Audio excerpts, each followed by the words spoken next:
When we think of wealth and the luxury it could bring, the mind often goes straight to royalty. Images of golden kings and beautiful queens pepper our history books, while royal titles often top the lists of world's richest families. Even to this day, we always hear about Silicon Valley tech moguls with otherworldly assets, but none of those compare to the lives of families with fleets of private transportation and $500 million yachts. Of all these families, the richest by far is that of the Saudi Arabian royal family. With an estimated net worth of $1.5 trillion, which is 16 times more than the British royal family, they have one of the biggest fortunes on the earth. Without a doubt, this is an astronomical quantity of money. But how did this amazing family, headed by the King of Saudi Arabia, Salman bin Abdulaziz Al Saud, come to hold their outstanding wealth? Welcome to Lord Luxury, and join us today as we explore the origins of the Saudi Arabian royal family, their rise to prominence, and the controversy which surrounds their glorious fortune.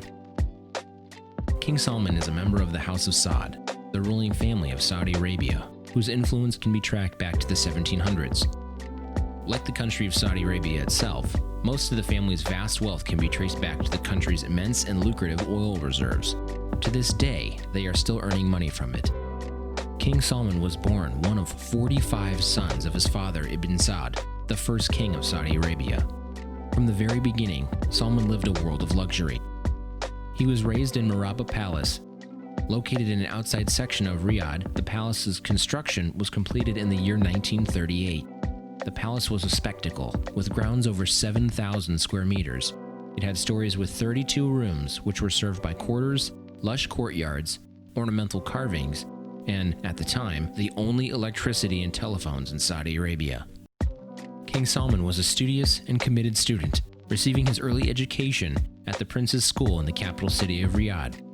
It was not just any school, though. The Prince's School was established by Ibn Saud specifically to provide education for his children. He studied extensively the topics of religion and modern science. At the age of 19, King Salman got his first job in the kingdom. He was appointed deputy governor of the Riyadh province on the 17th of March in 1954. He held the post until the 19th of April in 1955. Over the course of his time as governor, which lasted for 48 years, his main role was transforming the mid-sized desert town of Riyadh into a major urban metropolis.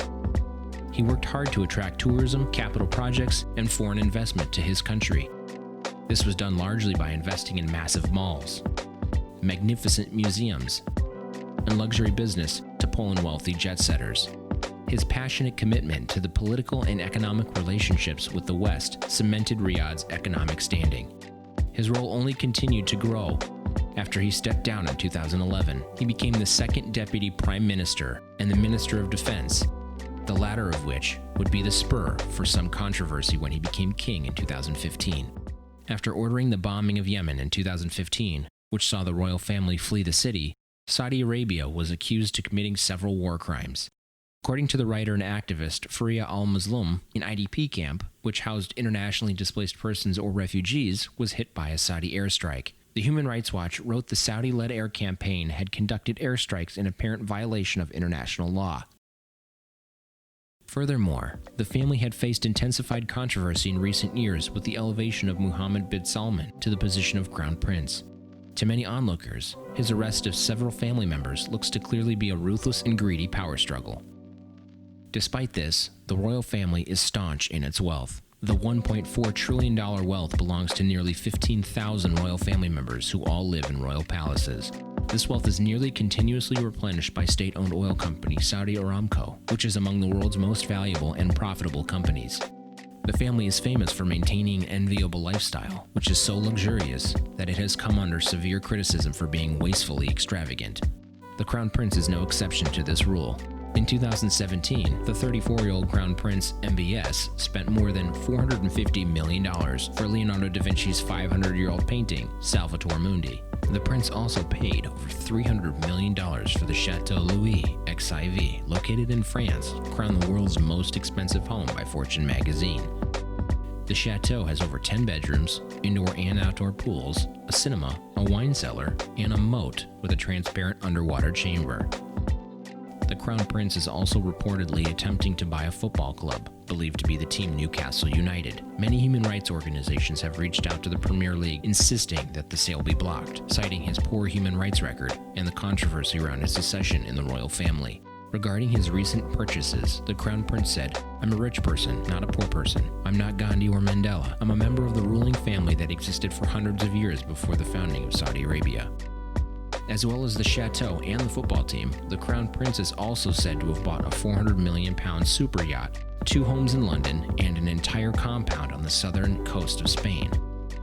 The family has 2 palaces, with a third currently being built, but the Kingdom Palace is the residence the prince calls his main home. Worth over £105 million, the sand-colored palace boasts over 300 rooms, with 5 kitchens, including one dedicated to pudding, a lagoon-shaped pool, and a 45-seat cinema. Over 1,500 tons of Italian marble were used in the creation of the palace, and the floors are covered in silk oriental carpets.